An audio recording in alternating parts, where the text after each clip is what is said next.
Wayanad കേണിച്ചിറയിൽ POCSO case പ്രതികളായ ദമ്പതികളെ arrest ചെയ്യാൻ വൈകുന്നതിനെതിരെ അതിജീവിതയായ പെൺകുട്ടി തനിക്ക് നേരിടേണ്ടി വന്ന ചൂഷണത്തെക്കുറിച്ച് പെൺകുട്ടി 24-നോട് സംസാരിച്ചു.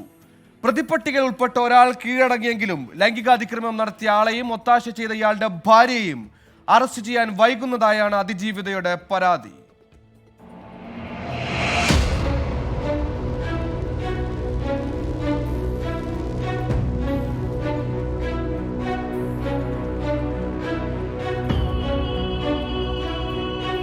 പെൺകുട്ടിയുടെ വെളിപ്പെടുത്തൽ 9ാം ക്ലാസ് മുതൽ നേരിടേണ്ടി വന്ന ലൈംഗികാതിക്രമത്തെക്കുറിച്ച് പൂതാടി സ്വദേശിയായ പ്രജിതനാണ് അതിക്രമം നടത്തിയത്. ഭാര്യ സുജ്ഞാന ഒത്താശ ചെയ്തുവെന്ന് പെൺകുട്ടി.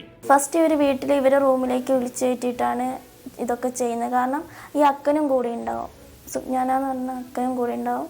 രണ്ടുപേരും ഒരുമിച്ചാണ് എന്നെ അനാവശ്യമായിട്ട് ഇങ്ങനെ ഉപദ്രവിക്കാൻ തുടങ്ങുന്നതൊക്കെ. ഭർത്താവിൻ്റെ കൂടെ കിടക്കുക, അങ്ങനെ അനാവശ്യമായ രീതിയിൽ ഇവരും ഉണ്ടാവും. അതേപോലെ തന്നെ ഇവരും ഉണ്ടാവും സമ്മതത്തോടെ. വീട്ടിൽ പറഞ്ഞാൽ നഗ്നചിത്രം പുറത്തുവിടുമെന്ന് ഭീഷണിപ്പെടുത്തി. അമ്മയുടെ രോഗാവസ്ഥ മൂലം വീട്ടുകാരെ പോലും വിഷയമറിയിക്കാൻ കഴിയാത്ത സ്ഥിതിയുണ്ടായി. +2 പഠിക്കുന്ന ടൈം എൻ്റെ നേക്കഡായിട്ടുള്ള ഫോട്ടോ എടുത്തിട്ടുണ്ടായിരുന്നു. അത് ഞാൻ അവരുടെ ഫോണിൽ നിന്ന് ഞാൻ ഡിലീറ്റ് ആക്കി കളഞ്ഞിട്ടുണ്ടായിരുന്നു. പിന്നെ അത് വെച്ച് എന്നെ ഭീഷണിപ്പെടുത്താൻ തുടങ്ങിയിട്ടുണ്ടായിരുന്നു. ഈ കാര്യമൊന്നും ഞാൻ വീട്ടിൽ പറഞ്ഞില്ല, കാരണം അമ്മേനോട് പറയാൻ പറ്റാത്ത അവസ്ഥയായിരുന്നു. അമ്മയ്ക്ക് തീരെ സുഖമില്ലാണ്ടാവും, പെട്ടെന്ന് ടെൻഷൻ അടിക്കാൻ പറ്റില്ല. അപ്പോൾ അവർക്കറിയാം ഞാൻ വീട്ടിൽ ആരടുത്തും പറയില്ല എന്നുള്ള ബോധ്യം അവർക്കുണ്ട്. കേണിച്ചിറ സ്റ്റേഷനിലടക്കം നിരവധി കേസുകളിൽ പ്രതിയായ സുരേഷ് എന്നയാൾ സുജ്ഞാനയ്ക്ക് അസുഖമാണെന്ന് പറഞ്ഞ് തന്നെ കൊണ്ടുപോയെന്നും സുജ്ഞാനയും ഇയാളും ഒത്തുകളിച്ച് തന്നെ മറ്റാർക്കോ കൈമാറാൻ ശ്രമിച്ചെന്നും പെൺകുട്ടി പറഞ്ഞു.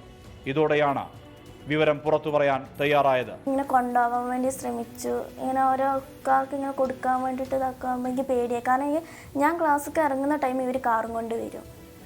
പിന്നെ അനാവശ്യമായിട്ട് ഇങ്ങനെ കോൾ ചെയ്തിട്ട് ഇങ്ങനെ ഓരോന്ന് അനാവശ്യമായ രീതിയിൽ സംസാരിക്കുകയൊക്കെ ചെയ്യും. പിന്നെ എൻ്റെ ഫ്രണ്ട്സിൻ്റെ നമ്പർ ചോദിക്കുക, പലവട്ടം എൻ്റെ അടുത്ത് ചോദിച്ചിട്ടുണ്ട്. എന്ന് വെച്ചാൽ ഇവരോട് പോകുകയാണെങ്കിൽ അവർക്ക് എത്രയാണോ പൈസ, എന്ന് വെച്ചാൽ ഫ്രണ്ട്സിന് എത്രയാണോ പൈസ വേണ്ടത് അതൊക്കെ ഇവർ കൊടുക്കാമെന്നൊക്കെ പറഞ്ഞിട്ട് നമ്പറൊക്കെ ചോദിച്ചിട്ടുണ്ട്. പക്ഷെ ഞാനൊന്നും ചെയ്തിട്ടില്ല. സംഭവത്തിൽ കേണിച്ചിറ പോലീസ് കേസെടുത്തിട്ടുണ്ട്.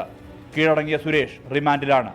ഒളിവിൽ പോയ സുജ്ഞാനയെയും ഭർത്താവ് പ്രജിതനെയും പിടികൂടാൻ പോലീസ് തയ്യാറാകുന്നില്ലെന്നാണ് പെൺകുട്ടിയുടെ പരാതി. കേസിലെ പ്രധാന പ്രതികളെ പിടികൂടാൻ പോലീസിന് ഇതുവരെ കഴിഞ്ഞിട്ടില്ല. കൃത്യമായ രീതിയിൽ അന്വേഷണം നടക്കുന്നില്ല എന്ന പരാതിയാണ് ഇരയായ പെൺകുട്ടിക്കുള്ളത്. സുർജിത് അയ്യപ്പത്ത്, 24 വയനാട്.